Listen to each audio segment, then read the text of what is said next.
आइए हम आज के अपनी आराधना को शुरू करेंगे। हे परमेश्वर, तेरे तंबू में कौन रहेगा? तेरे पवित्र पर्वत पर कौन बसने पाएगा? वह जो खराई से चलता और धर्म के काम करता है और हृदय से सच बोलता है, जो अपनी जीभ से निंदा नहीं करता और न अपने मित्र की बुराई करता और न अपने पड़ोसी की निंदा सुनता है। आइए हम प्रार्थना में चलेंगे और मैं विनती करूंगा कि मिसेस अमिता मार्कस प्रार्थना में अगुवाई करें। आइए हम प्रार्थना करेंगे। धन्यवाद देते हैं हमारे महान और जीवित सामर्थी परमेश्वर। प्रभु, बड़ी नम्रता और दीनता के साथ हम आपके चरणों में आते हैं। आपका धन्यवाद देती हूँ पिता परमेश्वर, आज के इस नए दिन के लिए। प्रभु जी, एक और नया दिन पिता परमेश्वर आपने हमारे जीवन में जोड़ा, मैं आपका धन्यवाद देती हूँ। और पिता परमेश्वर, आपसे प्रार्थना करती हूँ प्रभु जी कि ये दिन प्रभु हमारे जीवनों में आपकी महिमा का कारण हो सके। प्रभु जी पिता परमेश्वर, जबकि आज के दिन में प्रभु आपने ये ठहराया है प्रभु कि आपकी कलीसिया, आपके लोग प्रभु एक होके प्रभु जी आपकी स्तुति, आपकी आराधना करने वाले हो सकें। प्रभु जी पिता परमेश्वर, अनुग्रह करिए, दया करिए प्रभु जी कि आज के दिन में प्रभु आपकी कलीसिया प्रभु जी आपको भाई, आपको ग्रहण योग्य हो, ऐसी आराधना करने वाली हो सके। प्रभु जी पिता परमेश्वर, जब हम आज की इस आराधना में आगे बढ़ते हैं प्रभु जी, कुछ गीतों के द्वारा आपकी महिमा करते हैं प्रभु जी, और उसके बाद वचन में जाते हैं प्रभु, हर बात को आपके सामर्थी हाथों में सौंपती हूँ। पिता परमेश्वर, हमें तैयार करिए प्रभु जी, ताकि प्रभु जब हम आपकी आराधना करें तो प्रभु जी हम आत्मा और सच्चाई के साथ आपकी आराधना करने वाले हो सकें प्रभु, ताकि पिता परमेश्वर हमारी आराधना आपको ग्रहण योग्य हो। प्रभु जी, फिर से अपने जीवनों को, अपने भविष्यों को आपके सामर्थी हाथों में सौंपती हूँ। आपके हर एक उपकार के लिए, आपकी दया के लिए आपका धन्यवाद देती हूँ। कलीसिया के हर एक जन को पिता परमेश्वर आपके सामर्थी हाथों में सौंपते हुए धन्यवाद के साथ अपनी इस प्रार्थना को अपने उद्धारकर्ता प्रभु यीशु मसीह के नाम से मांग लेती हूँ, आमीन। आइए अब हम एक गीत सुनेंगे ब्रदर टोनी के द्वारा। आप सभी को प्रभु के मीठे और मधुर नाम में जय मसीह की। हम सब लोग सुरक्षित हैं और आशा करते हैं आप भी अपने घरों में सुरक्षित होंगे। अभी समय होगा आराधना का, तो आइए गीत गाकर परमेश्वर की महिमा करते हैं। और ये गीत कांग्रेगेशनल सॉन्ग है, हम सभी को आता है। यहोवा चरवाहा मेरा, कोई घटी मुझे नहीं है। जोर से ताली बजाकर परमेश्वर की महिमा के लिए इस गीत को गाएंगे।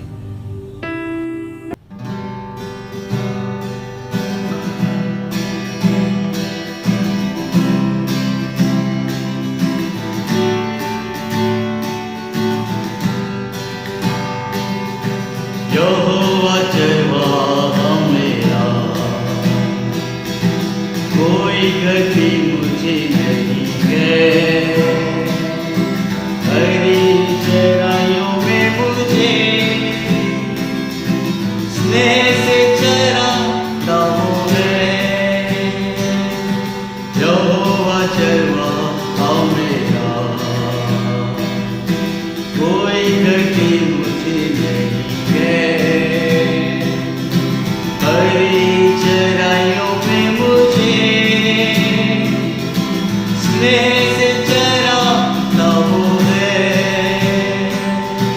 मृत्यु के अंधकार से मैं जो जाता था, प्रभु यीशु करुणा से तसल्ली मुझे दी है। मृत्यु के अंधकार से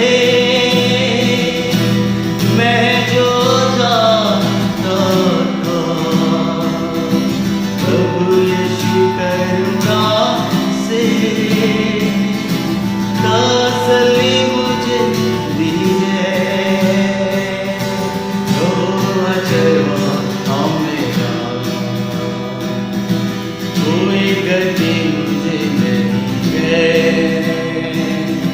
हरी चराइयों में मुझे स्नेह से चराता वो है। शत्रुओं के सामने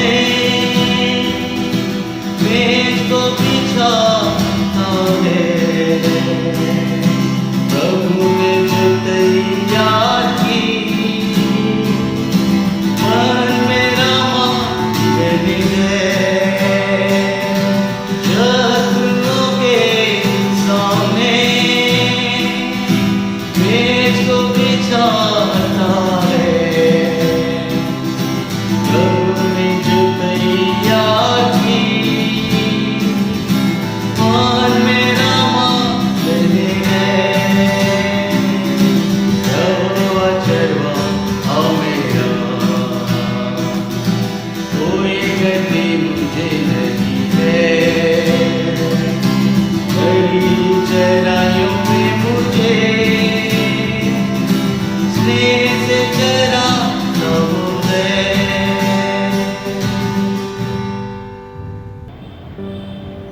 आइए अब हम आज के मनन के लिए जो वचन लिया गया है उस वचन में चलेंगे, जो कि उत्पत्ति उसका 4 अध्याय और उसके 8 पद से 16 पद तक पढ़ा जाएगा। Genesis chapter 4 versus from 8 to 16। और मैं विनती करूंगा कि चेहरा आराधना इन पदों को हमारे लिए पढ़ें। तब केन ने अपने भाई हाबिल से कुछ कहा, और जब वे मैदान में थे तब केन ने अपने भाई हाबिल पर चढ़ाई करके उसे घात किया। तब यहोवा ने केन से पूछा, तेरा भाई हाबिल कहाँ है? उसने कहा, मालूम नहीं। क्या मैं अपने भाई का रखवाला हूँ? उसने कहा, तूने क्या किया है? तेरे भाई का लहू भूमि से चिल्लाकर मेरी ओर दुहाई दे रहा है। इसलिए अब भूमि जिसने तेरे भाई का लहू तेरे हाथ से पीने के लिए अपना मुंह खोला है, उसकी ओर से तू शापित है। चाहे तू भूमि पर खेती करे तो भी उसकी पूरी उपज फिर तुझे ना मिलेगी, और तू पृथ्वी पर भटकने वाला और भगोड़ा होगा। तब कैन ने यहोवा से कहा, मेरा दंड सहने से बाहर है। देख, तूने आज के दिन मुझे भूमि पर से निकाला है, और मैं तेरी दृष्टि की आड़ में रहूँगा और पृथ्वी पर भटकने वाला और भगोड़ा रहूँगा, और जो कोई मुझे पाएगा मुझे घात करेगा। इस कारण यहोवा ने उससे कहा, जो कोई कैन को घात करेगा उससे 7 गुना बदला लिया जाएगा। और यहोवा ने कैन के लिए एक चिन्ह ठहराया, ऐसा ना हो कि कोई उसे पाकर मार डाले। तब कैन यहोवा के सन्मुख से निकल गया और नोद नामक देश में, जो अदन के पूर्व की ओर है, रहने लगा। परमेश्वर अपने वचन के पढ़े और सुने जाने पर आशीष दे। प्रिय जीजू, आज जो वचन पढ़ा गया है उत्पत्ति उसका 4 अध्याय और उसके 8 पद से और 16 पद तक। आज जो हम इस वचन के द्वारा समझेंगे वो खासकर 9 पद है, जो उत्पत्ति 4 अध्याय उसके 8 से 16 पद पढ़े गए हैं। उसमें से जो 9वां पद है वहाँ पर आज हम बात करेंगे। 9वां पद में आपके लिए पढ़ूं, यहाँ लिखा है, तब यहोवा ने कैन से पूछा, तेरा भाई हाबिल कहाँ है? उसने कहा, मालूम नहीं, क्योंकि मैं अपने भाई का रखवाला हूँ। मेरे प्रेजीजो, यहाँ पर हम देखते हैं कि आदम और हवा के 2 बेटे, जो पहली संतानें हैं, 2 बेटे, बड़ा कैन है और छोटा हाबिल है। और हाबिल का वध कैन करता है। उसका कारण हम देखते हैं, उस सब में हम नहीं जाएंगे, लेकिन हाँ, इतना मैं आपको बताना चाहूँगा कि कैन की जो भेंट है वो स्वीकार नहीं होती है, हाबिल की भेंट स्वीकार होती है। इसलिए कैन जो है द्वेष के साथ अपने छोटे भाई हाबिल का कत्ल कर देता है। और उसके बाद फिर परमेश्वर कैन से पूछता है कि तेरा भाई हाबिल कहाँ है?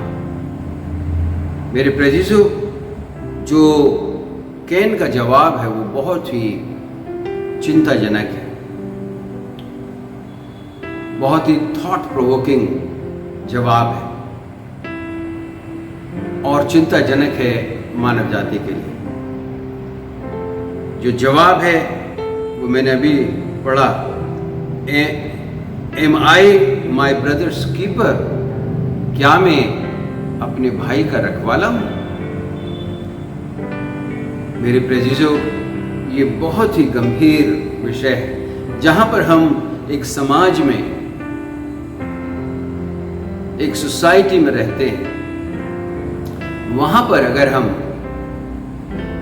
अपने भाई का ख्याल नहीं रख सकते और अपने भाई की देखरेख नहीं कर सकते, या फिर अपने भाई के प्रति द्वेष रखते हैं, या अपने भाई के अधिकार के प्रति हम किसी भी प्रकार का द्वेष रखते हैं,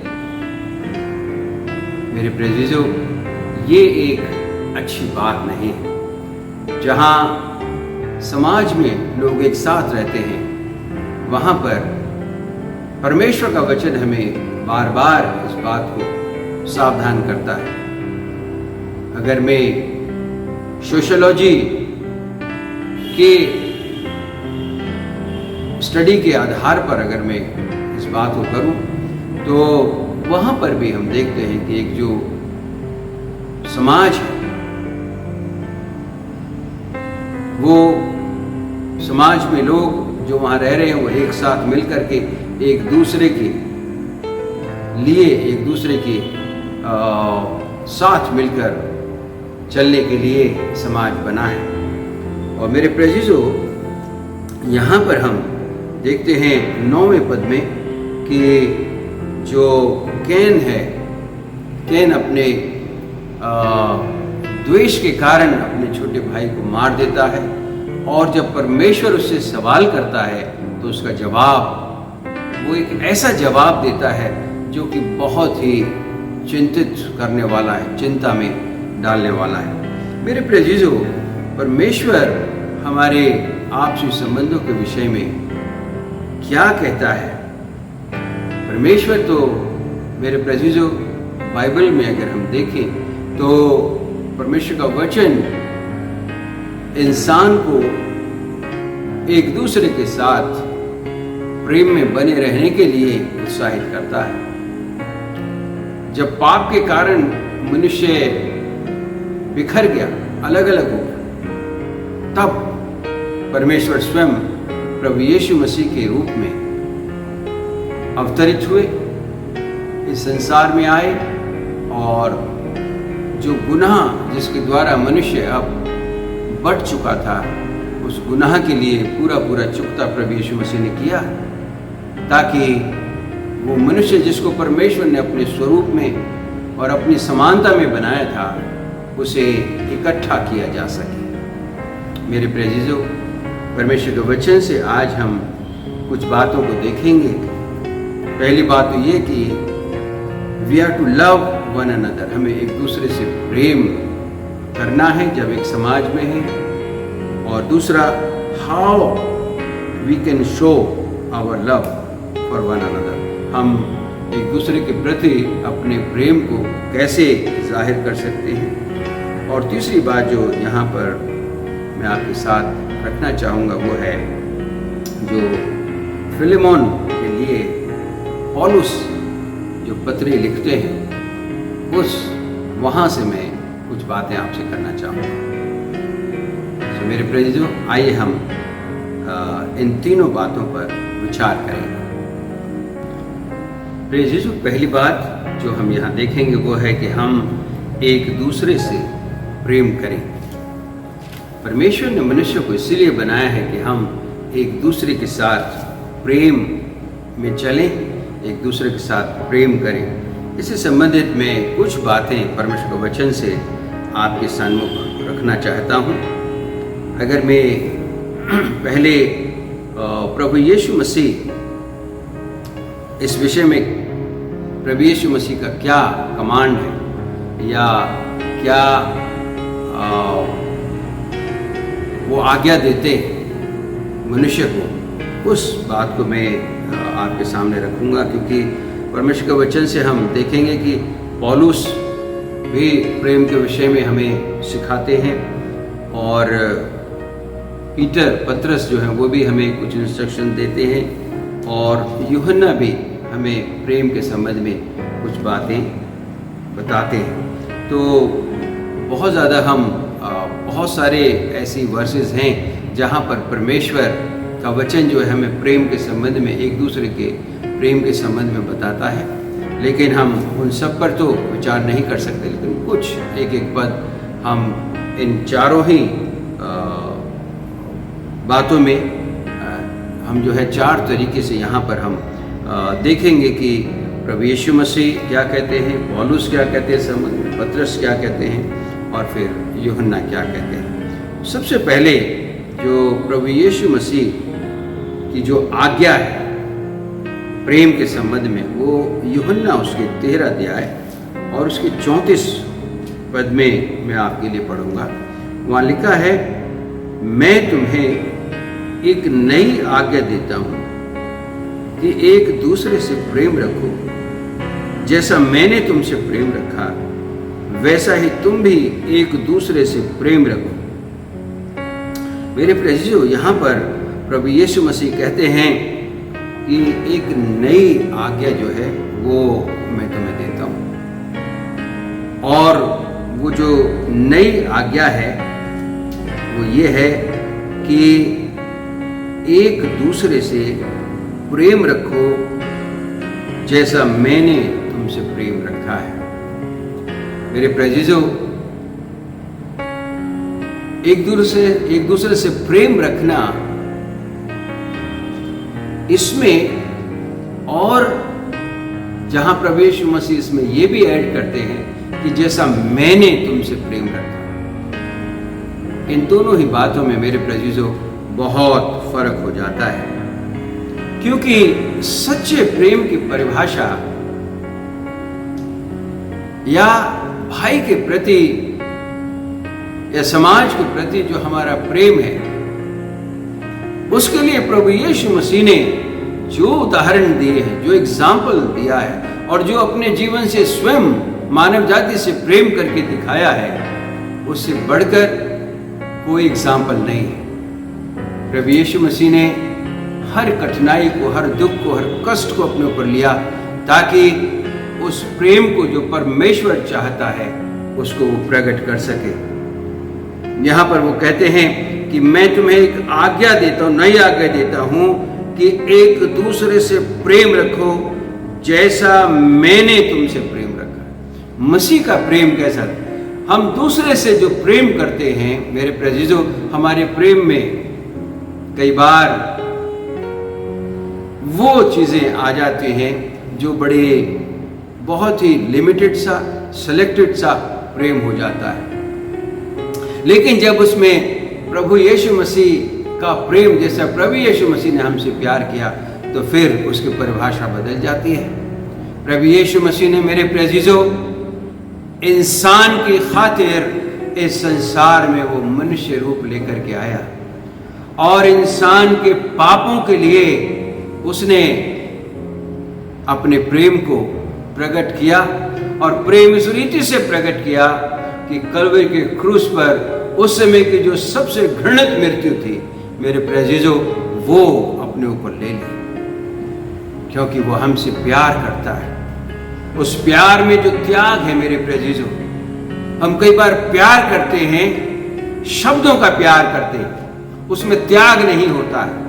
मेरे प्रियो, मसीह का प्यार जो है वो सिर्फ शब्दों तक की सीमित नहीं है। जब उसने कहा मैंने जगत से प्यार किया, तो उसका मतलब वो स्वयं अपना जीवन मानव जाति के लिए उसने न्यौछावर कर दिया। उसने मानव जाति के पापों के लिए अपने प्राणों को दे दिया।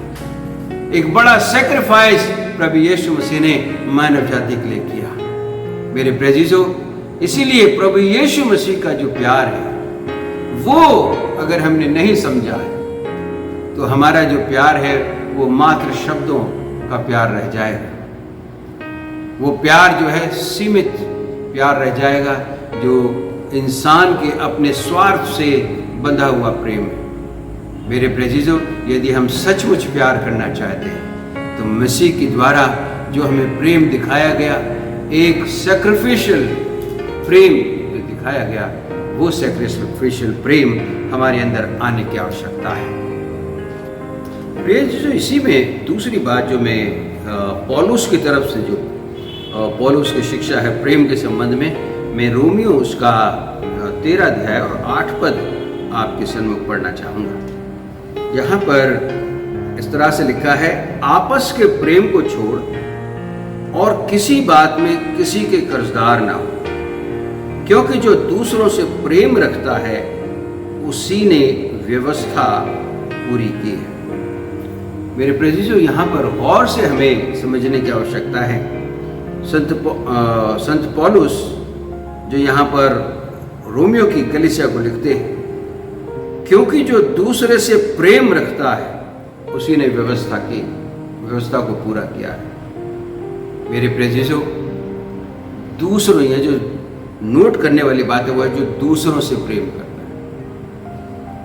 अपनों से तो प्रेम हर कोई करता है, हर कोई कर सकता है, क्योंकि अपनों के लिए तो हम अपने प्रेम को बहुत कुछ उसकी सीमा बढ़ा सकते हैं। लेकिन यहां पर मेरे प्रिय, संत पौलुस कहते हैं जो दूसरों से प्रेम करता है। मसीह ने हमें दूसरों से प्रेम करना सिखाया है।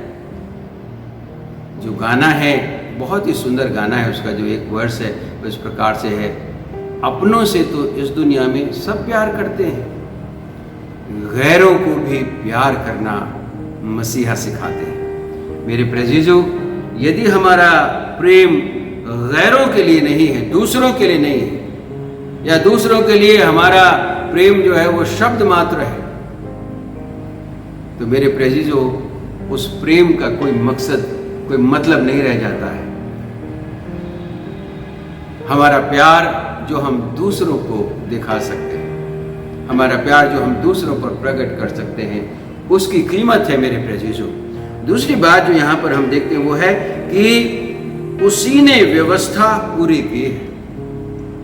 जो दूसरों से प्यार करता है, जो दूसरों के लिए प्रेम दिखा सकता है, वही परमेश्वर की व्यवस्था को पूरा करता है। प्रेम के संबंध में हम अपनों से प्रेम करके व्यवस्था को पूरा नहीं कर रहे हैं मेरे प्रिय।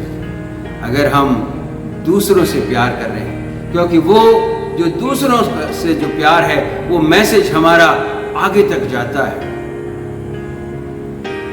अपनों से प्यार जो है वो तो हर कोई करता है, इसलिए उसकी जो इंटेंसिटी है वो भी सिर्फ अपनों तक ही सीमित रह जाती है। उसका कोई महत्व भी समाज में इतना ज्यादा नहीं है, क्योंकि हर कोई करता है अपनों से प्यार। लेकिन अगर आप दूसरों से प्यार कर रहे हैं, इसका मतलब आप व्यवस्था को पूरा कर रहे हैं, प्रेम के संबंध में परमेश्वर की व्यवस्था को पूरा कर रहे हैं। और इसलिए मेरे प्रिय, दूसरों से प्रेम करना, परमेश्वर का वचन यहाँ पर हम देखते हैं कि पौलुस रोमियो की कलीसिया को लिखते हैं कि दूसरों से प्रेम करें। और तीसरी बात जो पतरस की ओर से हम प्रेम के संबंध में देखते हैं वो है पहला पतरस उसका 1 अध्याय और 22 पद। वहाँ इस प्रकार से लिखा है, अतः जबकि तुमने भाईचारे को निष्कपट रीति से, भाईचारे की निष्कपट प्रीति के निमित्त सत्य के मानने से अपने मनों को पवित्र किया है, तो तन मन लगाकर एक दूसरे से अधिक प्रेम रखो। यहाँ पे मेरे प्रिय, जो पतरस हैं वो इस भाईचारे के प्रेम के साथ निष्कपट प्रीति और साथ में सत्य के मानने से, और तीसरी बात अपने मनों को पवित्र किया है। 3 बातें हैं, भाईचारे का निष्कपट प्रीति, जिसमें कोई कपट ना हो, ऐसी प्रीति। हम ऐसी भी प्रीति कर सकते हैं जो शायद उसमें कपट हो दूसरे के लिए, वो सामने नहीं दिख रही लेकिन हमारे मनों में वो कपट है। यहां पर वो कहते हैं निष्कपट, भाईचारे की निष्कपट प्रीति, के निमित्त सत्य के मानने से अपने मनों को पवित्र किया है। हमारा जो मन है इस प्रेम के, जो निष्कपट प्रेम है, और वो इसलिए है निष्कपट प्रेम क्योंकि सत्य के द्वारा हमने उस प्रेम को पाया है। सत्य प्रभु यीशु मसीह है, लिखा है मार्ग, सत्य और जीवन में, यूहन्ना 14 उसका 6 पद। तो जो सत्य की प्रीति है, सत्य के द्वारा हमने प्राप्त किया है, उसके द्वारा मेरे प्रेजीजो, वो कहता है अपने मनों को पवित्र किया है, तो हम तन मन लगाकर एक दूसरे से अधिक प्रेम करें। तन और मन लगा करके एक दूसरे से अधिक प्रेम रखें। मेरे प्रेजीजो, यहाँ पर जो पतरस है उस प्रेम को और पवित्रता के साथ, वो सच्चाई जो मसीह में हमें मिली है, उस सच्चाई में और उस भाईचारे के निष्कपट प्रेम में जो हमारा हृदय पवित्र हुआ है, उस पवित्र हृदय से हमें एक दूसरे के प्रति, लिखा है तन मन लगाकर एक दूसरे से अधिक प्रेम रखें। प्रिय जीसु, जो यूहन्ना अपनी पहली पत्री में लिखते हैं 3 अध्याय और उसके 11 पद, वो लिखते हैं क्योंकि जो समाचार तुमने आरंभ से सुना वह यह है कि हम एक दूसरे से प्रेम रखें। ये जो प्रेम की व्यवस्था है या प्रेम का जो शुभ समाचार है मेरे प्रियजनों, यहाँ पर यूहन्ना लिखते हैं जो आरंभ से तुमने सुना है, अर्थात परमेश्वर ने आरंभ से, शुरू से ही अपने प्रेम को मानव जाति के लिए प्रकट किया है। फ्रॉम द वेरी बिगिनिंग, जब से परमेश्वर ने इंसान को बनाया, तब से परमेश्वर ने इस प्रेम को, एक दूसरे के साथ प्रेम को, निष्कपट प्रेम को, भाईचारे के प्रेम को, शुरू से ही परमेश्वर ने एक दूसरे के लिए उस प्रेम को बनाया है।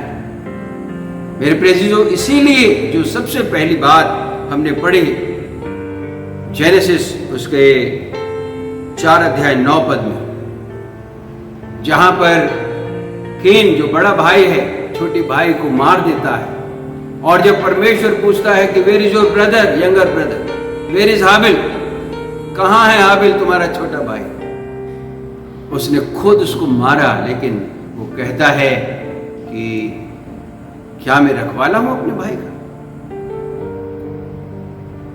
मेरे प्रियजनों, प्रभु यीशु मसीह ने उसे जब ये प्रश्न पूछा था, इसीलिए पूछा था क्योंकि परमेश्वर ने उसको जिम्मेवार ठहराया है।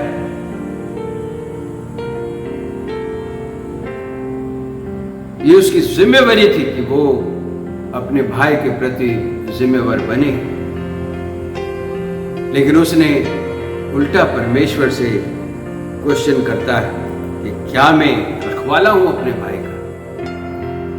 मेरे प्रियजनों, सचमुच हम रखवाले हैं। परमेश्वर ने हमें एक दूसरे का रखवाला बनाया है। आज की विडंबना यह है मेरे प्रियजनों कि अगर हमारा भाई समस्या में है तो हम उसे देख करके आगे बढ़ जाते हैं, क्योंकि हम अपनी जिम्मेवारी को उसके प्रति नहीं समझते। कितनी बार हम देखते हैं कुछ लोग इकट्ठा होकर के एक व्यक्ति को मार रहे हैं, हम वहां से आगे बढ़ जाते हैं। बाइबल में भी मेरे प्रियजनों एक नेक सामरी का जिक्र है, और वहां पर भी हम पाते कई लोग वहां से जो व्यवस्था के जानने वाले थे वो निकल जाते हैं, अपनी जिम्मेवारी को नहीं समझते। लेकिन जो सामरी पुरुष जो सामरिया से जा रहा था, उसने अपनी जिम्मेवारी को समझा। उसने उस व्यक्ति को जो वहां पड़ा था, किन्हीं गुंडों ने या चोर डकैतों ने उसको लूट करके उसे वहां मार करके फेंक दिया था सड़क के किनारे।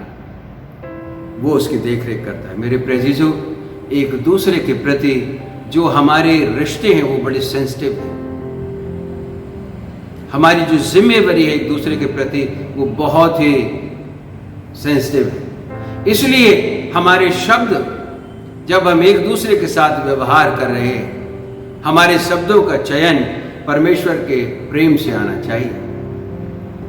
परमेश्वर क्या चाहता है, परमेश्वर का प्यार क्या है मेरे लिए, हमारे लिए, उसके अनुसार हमारे शब्दों का चयन होना चाहिए। अन्यथा मेरे प्रेजीजो, हम अपने शब्दों के द्वारा, क्योंकि ऐसा हुआ है कई बार, हम अपने शब्दों के द्वारा समाज में कैंसर का काम करते हैं, ऐसी घृणा का काम कर देते हैं जो कैंसर के समान फैलता चला जाता है। उसके बाद उसको रोकने के प्रयास कम हो जाते हैं, वो फैलता जाता है। मेरे प्रेजीजो, परमेश्वर ने मनुष्य को ऐसा नहीं बनाया। परमेश्वर ने ऐसा बनाया है इंसान को कि यदि वो अपने मुख से सोचे, अपने मुख से बोले, अपने विचारों से सोचे, तो इस तरह से सोचे और ऐसा बोले कि दूसरे व्यक्ति जो है उसको अच्छा लगे, उसकी बढ़ोतरी हो, और मेरे प्रेजीजो वो प्रेम में आगे बढ़े। ये मेरे प्रेजीजो परमेश्वर का प्रेम है जो एक दूसरे के प्रति है, जो हमें समाज में एक दूसरे के प्रति समझने की आवश्यकता है। दूसरी बात मेरे प्रेजीजो जो यहाँ पर हम देखते हैं वो है कि हम कैसे अपने प्रेम को दूसरों को दिखा सकें। पहला हमने देखा हमें प्रेम करना है, दूसरा हम कैसे इस प्रेम को जो है दिखा सकते हैं। How we can show our love for one another. पहली बात जो यहाँ पर मैं आपके सन्मुख रखना चाहूँगा वो है पौलुस प्रेरित की पत्री रोमियो के नाम, उसका 15 अध्याय और उसका 7वां पद, 15 अध्याय और उसका 7वां पद। यहां इस प्रकार से लिखा है, इसलिए जैसे मसीह ने परमेश्वर की महिमा के लिए तुम्हें ग्रहण किया है, वैसे ही तुम भी एक दूसरे को ग्रहण करो। मेरे प्रेजीजो, ये ग्रहण करना, to receive one another as Christ has received us, जैसे मसीह ने हमें ग्रहण किया वैसे हमें एक दूसरे को ग्रहण करने की आवश्यकता है। मसीह ने कैसे ग्रहण किया है मेरे प्रेजीजो? मसीह ने हमारे अंदर की किसी बात का, किसी भी चीज का जो हमारे अंदर थी बुराई, क्योंकि बाइबल कहती है कि सबने पाप किया है, मनुष्य पाप के कारण बुराई और बुराई और बुराई सोचता था। लेकिन मेरे प्रेजीजो, जब मसीह ने हमें ग्रहण किया तो उन्होंने हमें हम जैसे थे वैसे ग्रहण कर लिया। हम पापी थे और हमें उसी दशा में ग्रहण कर लिया। उसने हमें पाप से आजाद किया। उसके लिए प्रभु यीशु मसीह को एक बड़ी कुर्बानी देनी पड़ी। एक बड़ा जो पश्चाताप है प्रभु यीशु मसीह ने हमारे लिए किया। अपने बेशकीमत लहू को बहा दिया। परमेश्वर जो सारे ब्रह्मांड का बनाने वाला है, संसार का बनाने वाला है, रचयिता है, उसने अपने आप को इतना छोटा कर लिया कि वो एक स्त्री के गर्भ में आ गया। मेरे प्रेजीजो, सृष्टिकर्ता खुद एक सृष्टि की एक छोटी सी वस्तु बन गया, एक छोटी सी चीज बन गया। मेरे प्रेजीजो, इसलिए ताकि वो हमें ग्रहण कर सके। हमें ग्रहण करने के लिए प्रभु यीशु मसीह ने अपने आप को नम्र और दीन किया। मेरे प्रेजीजो, वैसे ही हमें दूसरों को रिसीव करने के लिए, दूसरों को ग्रहण करने के लिए, मेरे प्रेजीजो, हमें अपने अहम को ख़त्म करना होगा। उनके प्रति जो विचार, जो सोच हमारे हो सकते हैं शायद गलत हों, उन्हें हटाना होगा, तभी हम उनको रिसीव कर सकते हैं। वो जो बाधा है, वो परमेश्वर उस बाधा को हटाना चाहता है। उसने अपनी तरफ से कोशिश की, स्वयं इस संसार में आ गया, लेकिन हमारी आपस में भी एक दूसरे के प्रति मेरे प्यारे, ये जिम्मेवारी है कि हम उस बात को दूर करें, उस रुकावट को दूर करें और एक दूसरे को हम रिसीव करें। दूसरी बात जो यहाँ पर हम इसी संबंध में how we can show our love to one another, वो है रोमियो उसका 14 अध्याय और उसका 19 पद। रोमियो उसका 14 अध्याय उनका 19 पद यहाँ लिखा है, इसलिए हम उन बातों में लगे रहें जिनसे मेल मिलाप और एक दूसरे का सुधार हो। एडिफाइंग वन अनदर, एक दूसरे का सुधार हो। हमें अपने प्रेम को इस रीति से प्रकट करना है कि उस प्रेम में दूसरे व्यक्ति का सुधार है।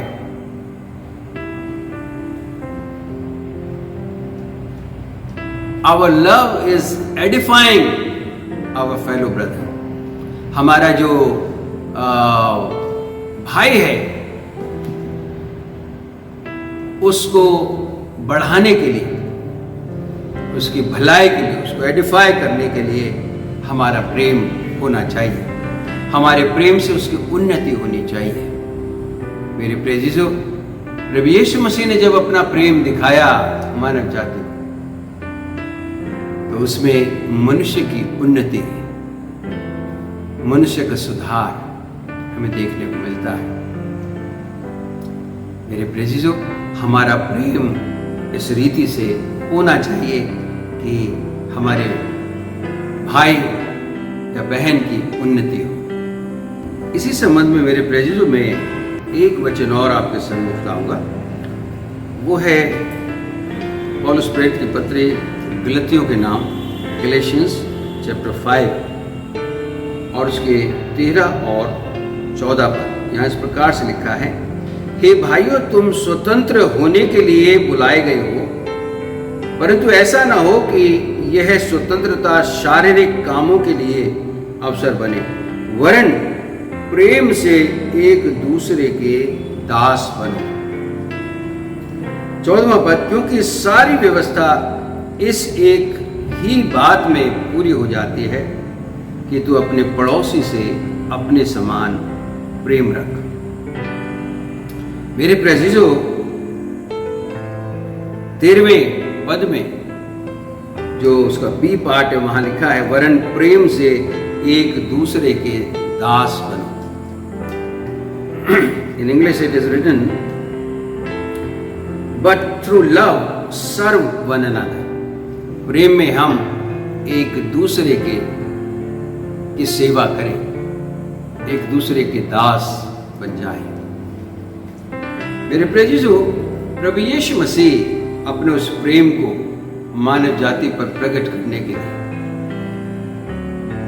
जब उसे आखिरी फसह अर्थात आखिरी भोज अपने 12 चेलों के साथ करना था, इससे पहले कि वो क्रूस की मृत्यु को अपने ऊपर ले ले,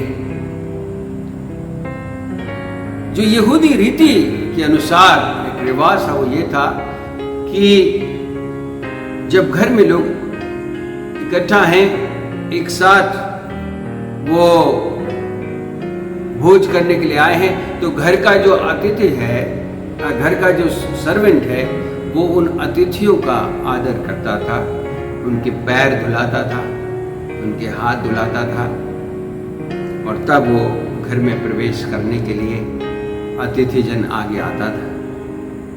प्रभु यीशु मसीह ने ये जो भोज अपने चेलों के साथ खाया, मेरे प्रेजिजो, प्रभु यीशु मसीह ने उस सर्वेंट का जिसका काम था पैर धुलाना, वो काम प्रभु यीशु मसीह ने किया। प्रभु यीशु मसीह ने दास के मुताबिक अपने पीठ में एक अंगरखा बांधा और पानी से जो चेले थे वहां उनके पैर धुलवाने लगे।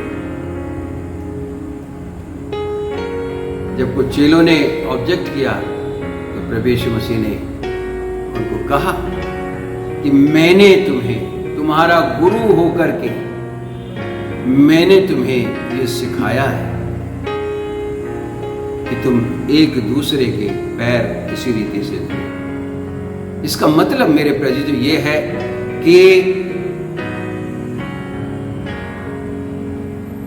प्रभु यीशु मसीह ने अपने आप को नम्र किया ताकि वो, और इतना नम्र किया कि वो दास का रूप ले लिया ताकि वो एक उदाहरण बन सके।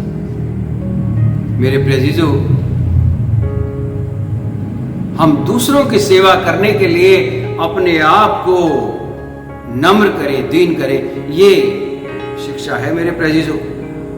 एक दूसरे की सेवा के लिए हम अपने जो अहंकार है, जो अपने अंदर जो हमारी अपनी की वाई आई शुड, क्यों हम ऐसा करें, क्यों मैं ऐसा करूं, ये जो यहां पर जो दास की बात कही गई है वो यही है कि हमें एक दास के रूप में जो है दूसरों को बेहतर समझना है और उनकी सेवा करनी है।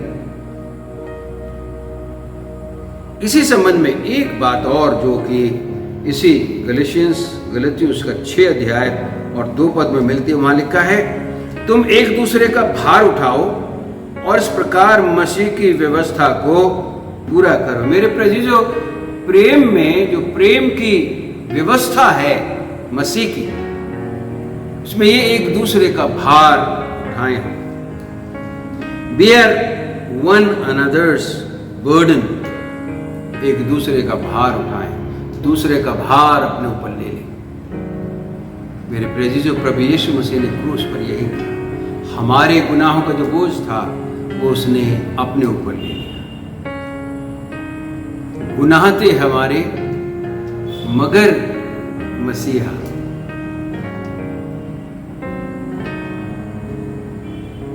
वो पापी के रूप में हमारे लिए मर गया।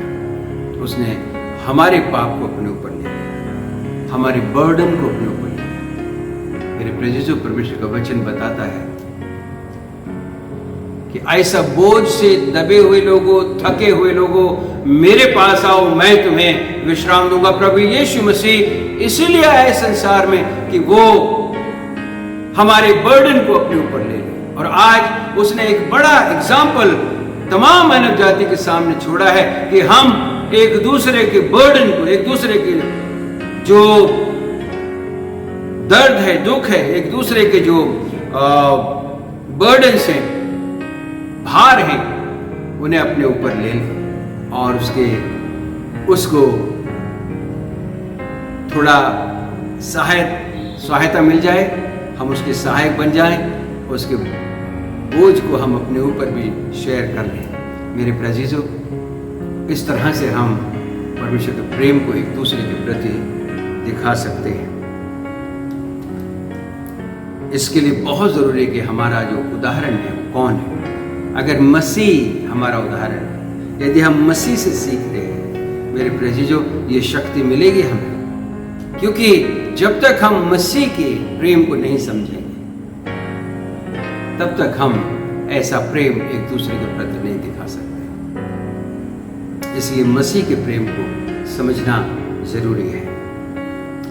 तीसरी बात मेरे प्रेजीजो, यहाँ पर जो हम एक दूसरे के प्रेम के प्रति देखते हैं, वो फिलेमोन, उसका 7वां जो पद है वो मैं आपके सामने रखना चाहता हूँ। फिलेमोन वर्स 7वां पद, उसका मैं आपके सामने रखना चाहता हूँ।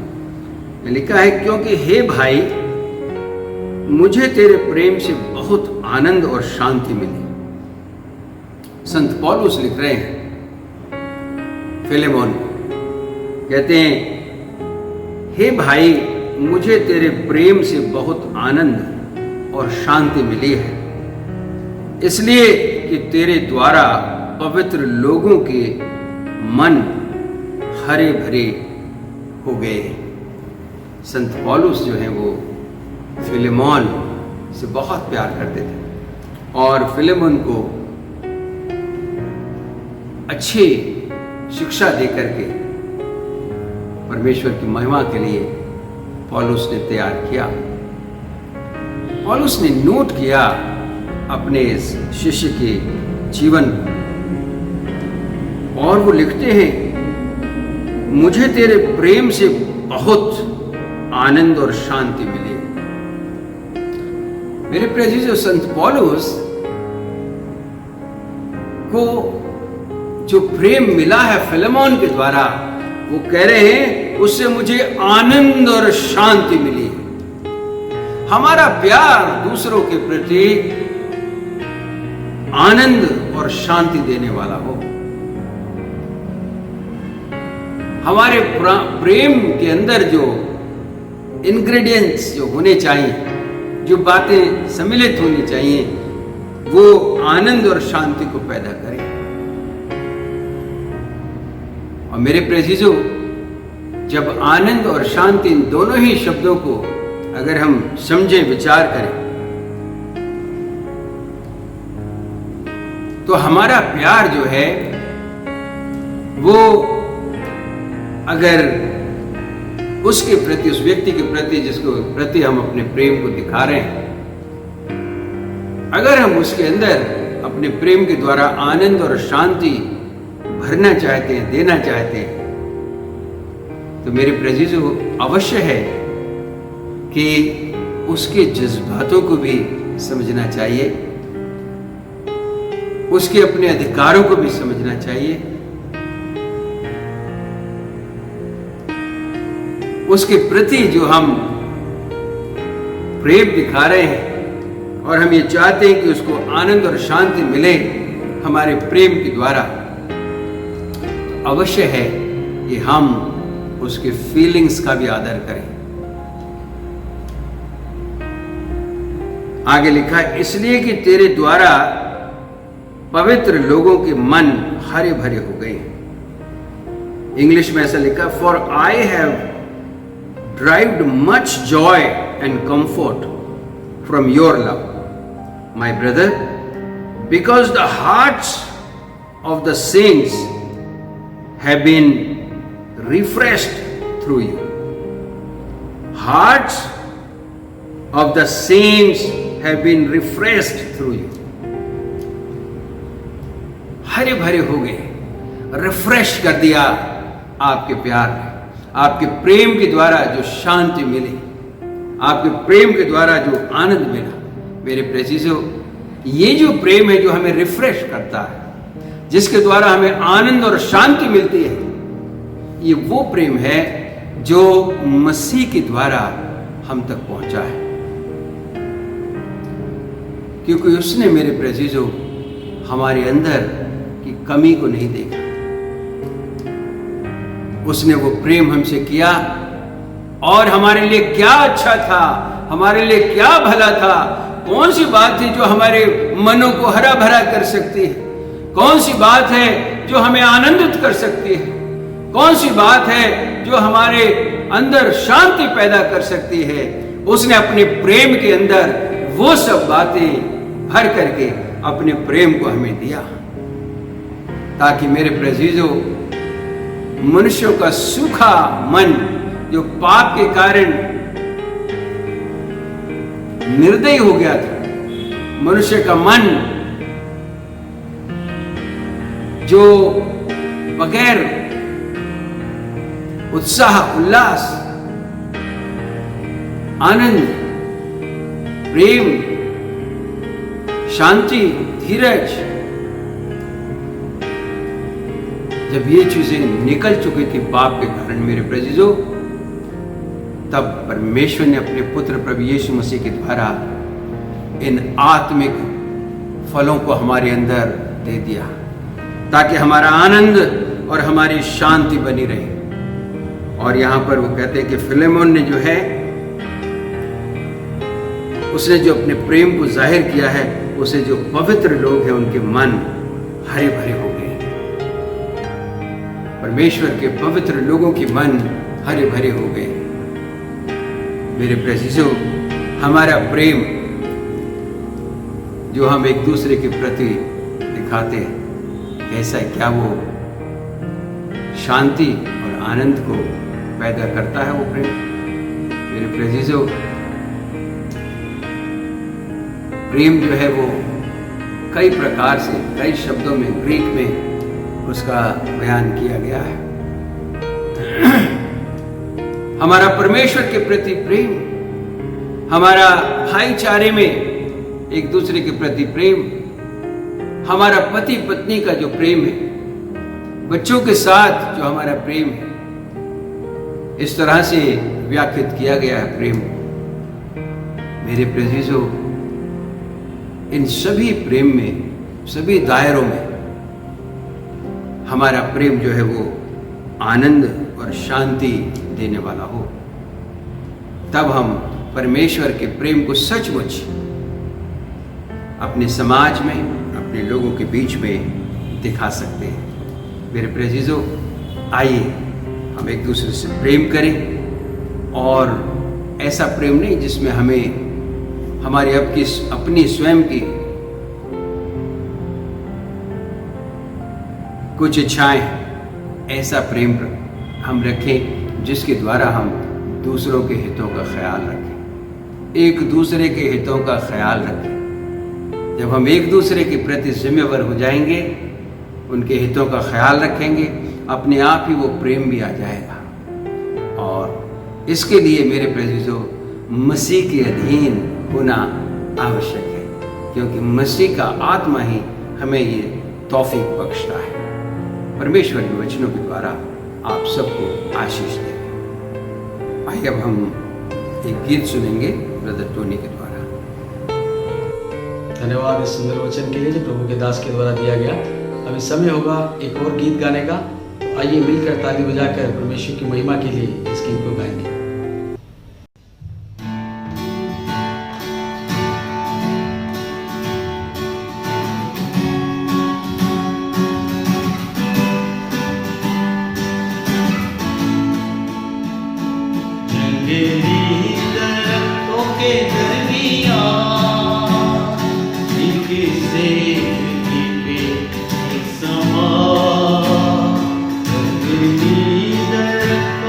दरमियाँ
करने को तेरी मर्जी, ताकि दे दूं मैं काम को अंजाम, ताकि दे दूं मैं काम को अंजाम।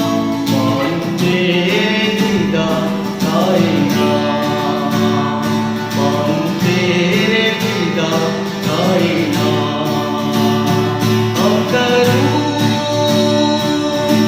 तेरी है प्रभु अपने जीवन भरे जंगल के सफर पे।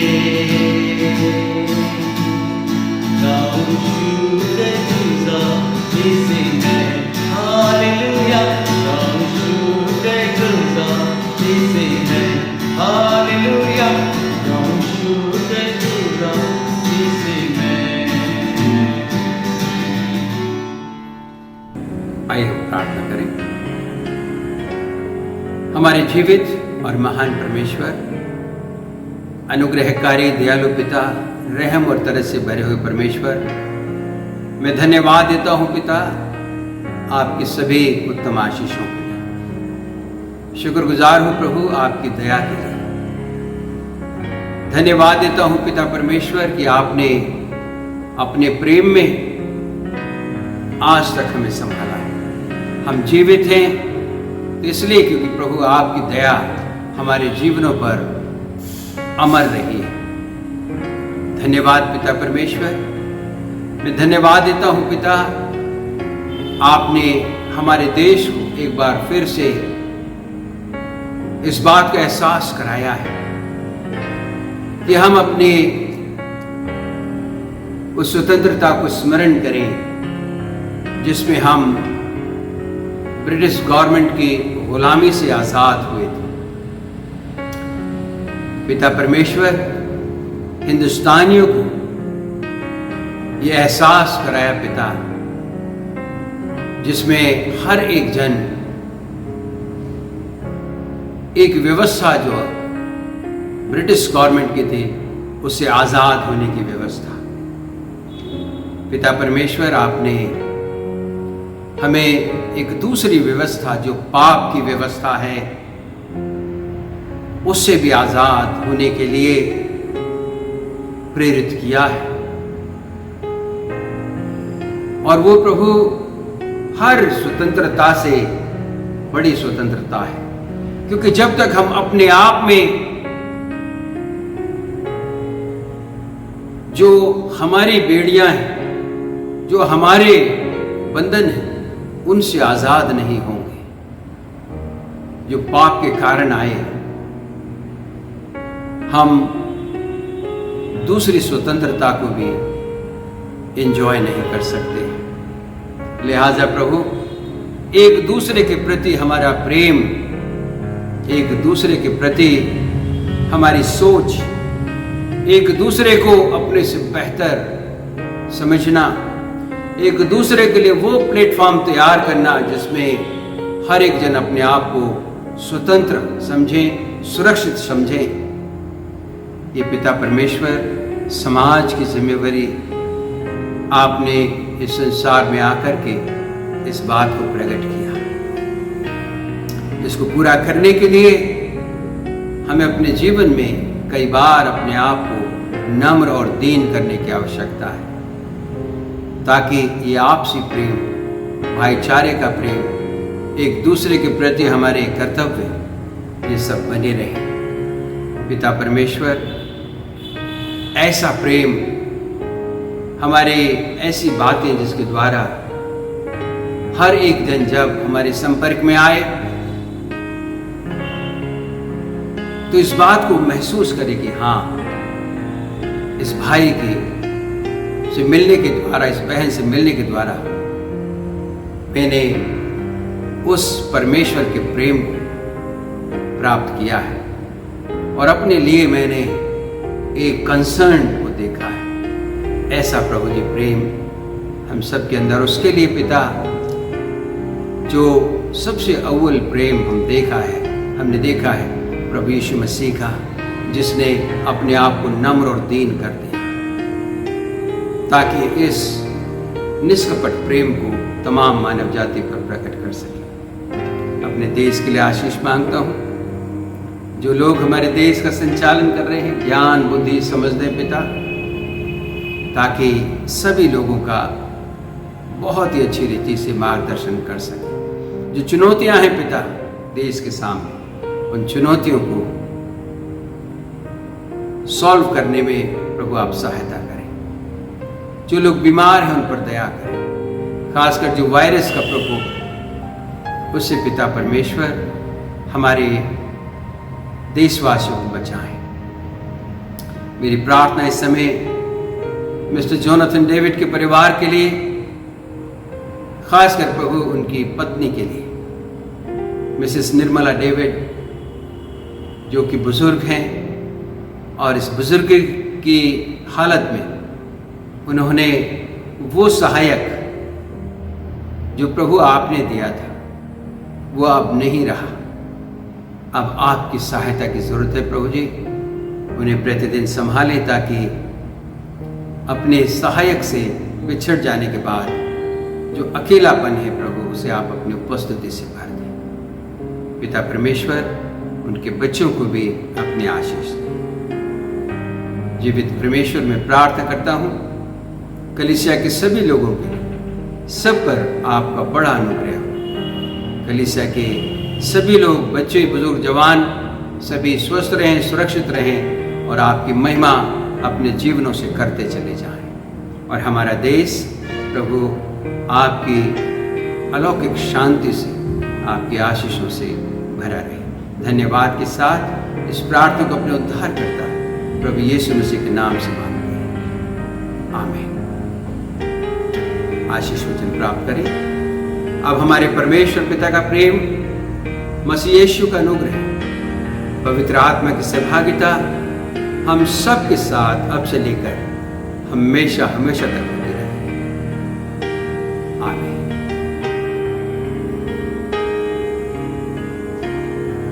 जय मसीह की। सभी स्वस्थ रहें, सुरक्षित रहें और परमेश्वर की उपस्थिति में बने रहें। और फिर से एक बार जो इंडिपेंडेंस डे है, स्वतंत्रता दिवस है हमारे देश का, वो बहुत बहुत सबको मुबारक हो।